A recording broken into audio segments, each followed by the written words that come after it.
Bien, vamos a ver en esta oportunidad las formaciones de perfectum.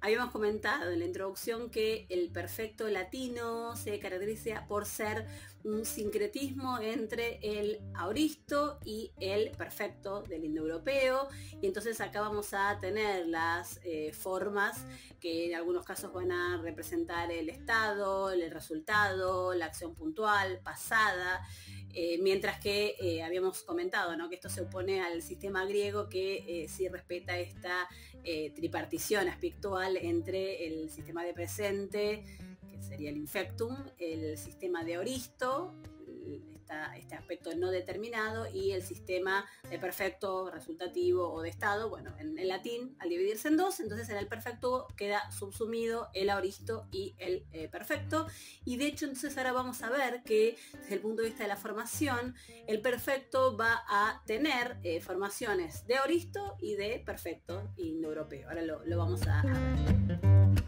Entonces, partimos de esta idea del sincretismo entre el aoristo y el perfecto del indoeuropeo, y en este marco lo que vamos a hacer es primero una división en formaciones que son radicales y formaciones sufijadas.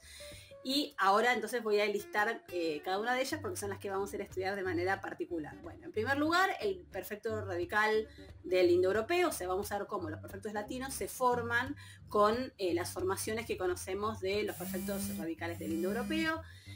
Una segunda formación es la de los aoristos del indoeuropeo.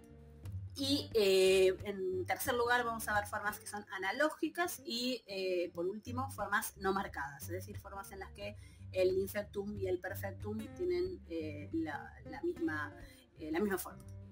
Y respecto a las formas sufijadas vamos a ver dos formantes, que son el formante S y el formante de la VAU, que son las características que, bueno, más sobresalientes del perfectum latino. Bueno, comenzamos entonces con las formaciones radicales y a la primera de sus manifestaciones, que es la formación de el perfecto radical indoeuropeo, y esto mismo entonces lo vamos a ver en latín. O sea, en latín vamos a tener perfectos formados sobre la base de la formación de perfectos del indoeuropeo, perfectos radicales. Les comento, por ejemplo, para ir comparando, o sea, un ejemplo de una formación de estas características es el verbo griego oida, en donde ahí encontramos que en el singular ustedes tienen vocalismo o, se los voy a ir marcando en negrita, y en plural el vocalismo reducido. Y esto se da en griego como reflejo del indoeuropeo, pero esto no se va a dar en latín. Esta alternancia del vocalismo en las personas del singular y del plural no lo vamos a encontrar en latín. ¿Qué vamos a encontrar en latín respecto de esto? Bueno, dos formaciones que son una formación sin reduplicación y otra formación con reduplicación. En indoeuropeo vamos a tener lo mismo que en griego, la posibilidad de que haya reduplicación o no. Así que en todo caso tengamos presente, como les decía, la evolución desde el indoeuropeo, y ver, bueno, después cómo se especifica para el caso latino, ¿sí?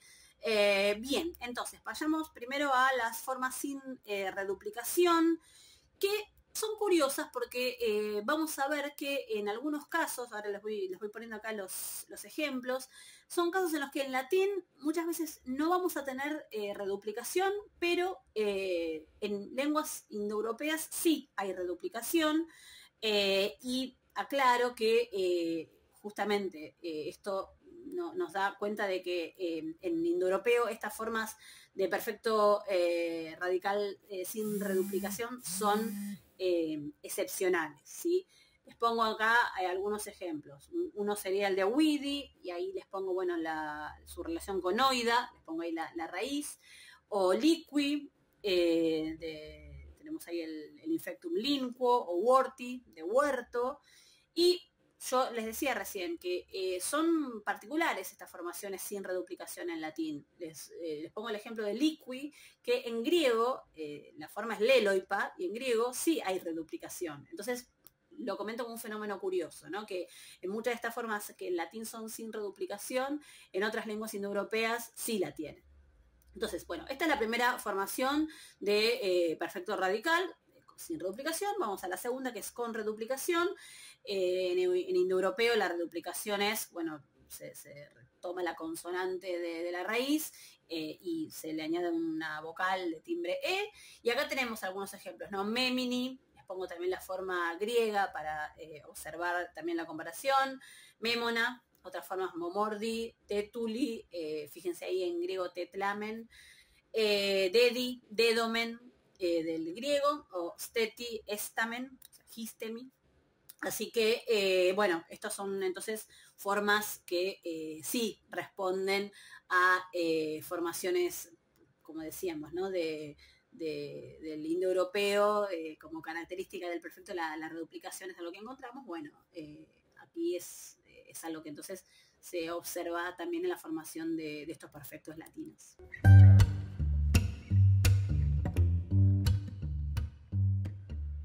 Vamos ahora a la formación de aoristo, es decir, perfectos latinos que se forman a partir de estas formaciones de aoristos indoeuropeos. Tenemos dos posibilidades, la de los aoristos radicales atemáticos y los aoristos radicales temáticos. Vamos al punto A, los aoristos radicales atemáticos, les pongo ahí los ejemplos, feci, kepi, fregi. Y partiendo de feci, recuerdan ustedes cuando hicimos la presentación de las formaciones de infectum, que habíamos comentado que facio del infectum se forma a partir de este perfecto feci, y la comparación con el cognado griego es el de éseca, ¿no? El verbo tisemi, en donde observan ahí ese aoristo capático. Bueno, esta formación de feci se da también sobre la base de esa gutural, de esa capa, que bueno, en latín es la C. Y en todo caso entonces para comparar la formación de este aoristo de tisemi capático respecto de feci, observan ahí, porque el griego responde al patrón indoeuropeo, no el latín, que ahí tienen para las formas de éseca, entonces éseca, ésecas, éseque, ésemen, éste y ésesan. ¿Qué observan ahí? Que en el singular tenemos el vocalismo radical pleno y en el plural el vocalismo radical reducido, ¿sí? Y observamos cómo aparece la capa en el singular y no en el plural. En latín, decíamos que digamos, estas son aoristos radicales atemáticos, como en las formaciones indoeuropeas, y en latín lo que va a suceder es que la capa se va a extender al plural. Y lo mismo el vocalismo largo, ¿sí? Ven ahí en feci, yo les voy poniendo las cantidades, ¿no? Entonces, la formación de este perfecto feci se da entonces de acuerdo a estos mecanismos del indoeuropeo, pero con esta particularidad de que la capa después aparece en las personas del plural, que es lo que, por ejemplo, en griego ven que no ocurre, lo mismo que el vocalismo largo, que en griego está el contraste de las personas del singular y del plural, en latín no, se extiende el vocalismo largo a todas las personas, ¿sí? Y después para el caso de los aoristos radicales temáticos, vamos a tener algunos reduplicados y otros no reduplicados.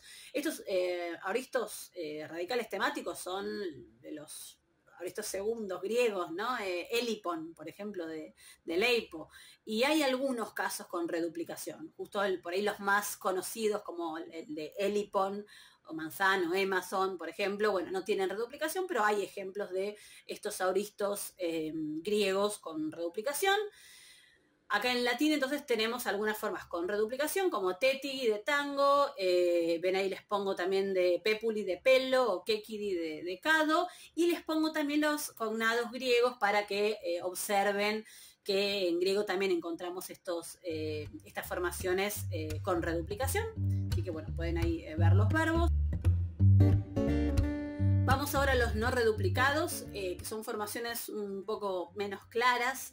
Ahora voy a explicar por qué hablo de menos claras. Pongo los ejemplos primero, o leo los ejemplos. Ahí tienen skidi, de skindo. Pero ojo, porque también existe ski, kidi, o sea, con reduplicación. Ahora voy a comentar algo de esto. Y después les pongo el ejemplo de puli y de tuli. Y les pongo entre paréntesis para puli y para tuli, con p puli y con t tuli. ¿Por qué? Fíjense, ¿qué les pongo yo ahí en rojo? Les pongo lo que podría explicar el origen de estos perfectos no reduplicados como salidos de reduplicaciones. ¿Por qué? Porque se da con estos verbos con reduplicación que en compuestos se genera un fenómeno que es el de la haplología, les pongo ahí entonces para que observen el término, que es la caída de, en este caso, lo que va a caer es justamente P, T, lo que les pongo en rojo, o sea, esa reduplicación, ¿sí? En compuestos, entonces, estas reduplicaciones caen, desaparecen, y entonces a estos perfectos no reduplicados los podríamos explicar como una extensión al verbo simple de estas formas obtenidas como producto de una haplología en las composiciones, ¿sí? Entonces, sería por ahí no del todo no reduplicados porque vendrían de un origen con reduplicación, ¿sí? Entonces, esa es como la duda de estos verbos, ¿sí? Y en el caso de Skidi, fíjense que incluso tenemos comprobada, porque existe la forma con reduplicación que les ponía ahí en Skidi, ¿no?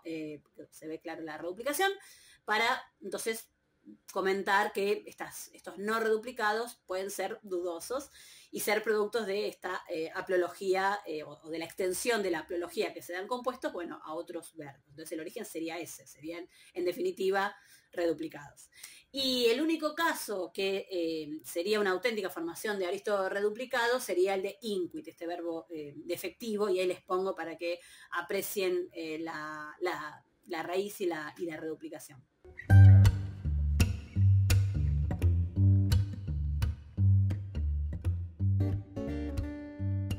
Como tercera posibilidad de estas formaciones radicales, vamos a estas formaciones por analogía, que son formaciones recientes, es decir, sobre la base de formaciones anteriores de perfectos se copian estas nuevas formas, por eso hablamos de analogía, copia, analogía. A ver, tenemos dos mecanismos para esto, la reduplicación y el alargamiento de la vocal radical. Para el caso de la reduplicación les pongo ahí algunos ejemplos, que son pependi, tetendi, fefeli, poposki, que ¿cómo se dan estas formaciones? Bueno, sobre la base de formas antiguas como memini se arman estos perfectos con reduplicación que son más recientes. Y el segundo caso es el alargamiento de la vocal radical, que le pongo los ejemplos como legi, de lego, o weni, de wenio. Y estas formaciones se explican por el hecho de que, dado que las formaciones de perfecto se oponen al presente por el hecho de tener una vocal larga, bueno, ahí por ejemplo en legi lo ven, en weni también esa vocal larga, dado que tenemos perfectos antiguos, como emo, como cedeo, que tienen esa vocal larga, es que entonces se forman estos perfectos para extensión analógica en donde se parte de una vocal breve, ahí en lego ven la E breve, bueno, a legi, vocal larga, wenio en la E breve y pasa a weni en el perfecto larga. Entonces, estos son formas analógicas en las que el mecanismo de formación es por el alargamiento de la vocal radical, que es una característica de formaciones de perfecto antiguas, ¿sí? Y por último, para estas formaciones radicales están estas formaciones no marcadas, es decir, vamos a ver una coincidencia entre los temas de infectum y los temas de perfectum, y les pongo ya entonces los casos, ¿no? Un primero sería el de compuestos con haplología, el fenómeno que habíamos visto recién. Entonces, ahí tenemos inquidi, ven ahí, esto vendría de inquedi, entonces esa forma ahí va a coincidir el presente con el perfecto. O con huerti, en donde tenemos el con huerti, y nos quedan entonces formas de coincidencia entre el infectum y el perfecto, ¿sí? O sea, el fenómeno ahí es que se pierde la reduplicación, ¿sí? Por haplología. Verbos con vocal larga, ¿sí? Ahí tenemos iki, de ikio, o kudi, de kudo, no puede alargar más en perfecto la vocal, ¿sí? No puede alargar más. Entonces, verbos que tienen vocal larga va a coincidir el perfecto con el presente, ¿sí? El perfecto con el perfectum con el infectum, ¿sí? No puede alargar más la vocal, ¿sí? Luego, formaciones de presente que se extienden al perfecto. Entonces, ahí los fenómenos son casos de reduplicación, la S de las formaciones desiderativas, bueno, eso lo podemos encontrar extendido del presente al perfecto, ¿sí? Entonces, se tienen bibi o sidi o wisi, en donde, por ejemplo, bibi es una reduplicación, ¿sí? Y ahí observan entonces que es una formación de presente extendida al perfecto. Bueno, lo mismo encuentran ahí en sidi, de si, do, y es un caso también de entonces un presente con reduplicación que pasa al perfecto. Entonces, bueno, pues van a coincidir los temas de infectum y perfectum. Y wisi es estos desiderativos con S, formaciones con S desiderativas del presente, pasó al perfecto. Bueno, y por último, verbos diversos, les pongo acá mandi, pandi, prandi, en los que también va a coincidir el infectum y el perfecto.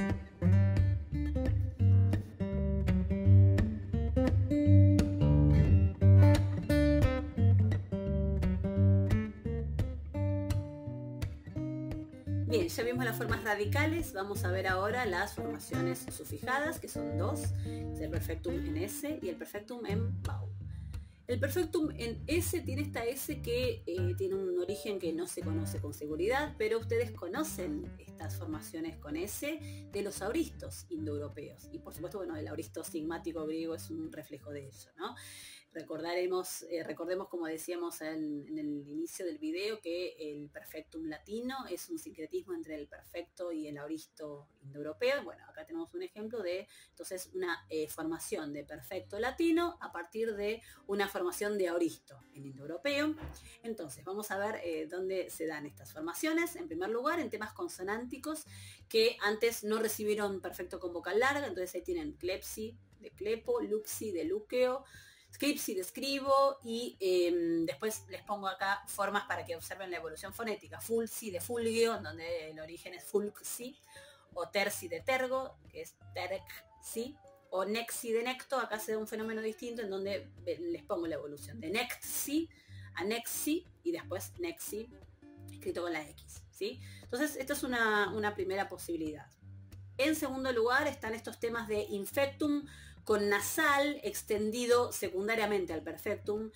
Se los había adelantado en el momento en el que en el presente habíamos visto estas formaciones con nasal. Yo les había dicho, había algunos verbos que esto después lo extendían a otros temas. Bueno, este es el caso, ¿no? Entonces, pango, que es un perfecto panxi, o fingo, finxi, observamos acá entonces una formación de perfectum en S de estos verbos con nasal de infectum que se extiende entonces al perfecto.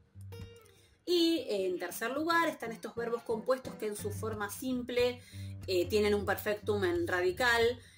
Fíjense ahí, ¿no? El simple momorsi hace una forma compuesta prae, por ejemplo, prae, morsi, ¿sí? O el simple pupugi, observan ahí la replicación, pom, pum, si. Es otro caso de estas formaciones con S. Entonces, ¿qué sucede acá? Que toma en composición el perfectum con S. Bien, y por último vamos al perfectum con vau, que bueno, se va a expresar con U en latín, que es una particularidad del latín, ¿sí? No voy a entrar en el debate ahora, pero resulta de interés el estudio de estos perfectos que tienen esta vau como particularidad del latín, y tienen de hecho un gran número de perfectos, es una sufijación muy productiva. Vamos a ver entonces sus distintas posibilidades. En primer lugar, es un formante unido a un tema con vocal larga. Entonces ahí tienen sewi de cero, sprewi de sperno, kiewi de kiesco, nowi de nosco, ¿sí? Eso es una primera posibilidad, y la otra es que se una, pero estos son menos casos, a vocales breves, como genui o como domui, ¿sí? Vamos a ver a estos perfectos sobre todo, por ejemplo, en los denominativos en are, en ire, vamos a ver este tipo de perfectos. Y comento respecto del origen, porque yo mencionaba recién que es curioso, ¿no? Esta formación de perfectum tan particular del latín. Entonces, hay algunas hipótesis respecto de su origen que son debatidas. Les pongo un resumen de ellas. Algunos hablan de que esta forma en U sería la extensión del uso de U a partir de formas como monui o como faui, donde ahí la U pertenece al radical. Entonces, bueno, por extensión se habría incorporado a formaciones de perfectos esta U. Algunos creen que es la influencia de fui, que es el perfecto del verbo ser, al ser tan importante el verbo ser, bueno, la aparición de esa U ahí hace que se extienda a otros verbos. Otros plantean un origen indoeuropeo en donde aparece esta vau en formas verbales distintas de pretérito, no lo resumo así brevemente, y también en relación con esto, un origen también indoeuropeo que sería que se parte de una laringal de esta número 3, que es la que tiene color O, que dejaría un residuo labiovelar en esta vau, ¿sí? Bien, y con esto llegamos al final. Yo les recomiendo, como siempre, que trabajen o que tengan de referencia la morfología histórica de Arnoux. Y bueno, también les recomiendo algo más de bibliografía en la medida en la que, como acá lo que hacemos es un pantallazo, hay muchas cosas como concretas o algunas cositas más de detalles que yo estoy omitiendo para no ser tan pesado el video, pero por eso siempre les recomiendo la bibliografía para que ante alguna duda puntual o si están trabajando con una forma puntual, bueno, sepan que hay bibliografía específica con la que trabajar y la tienen entonces acá. Muchas gracias.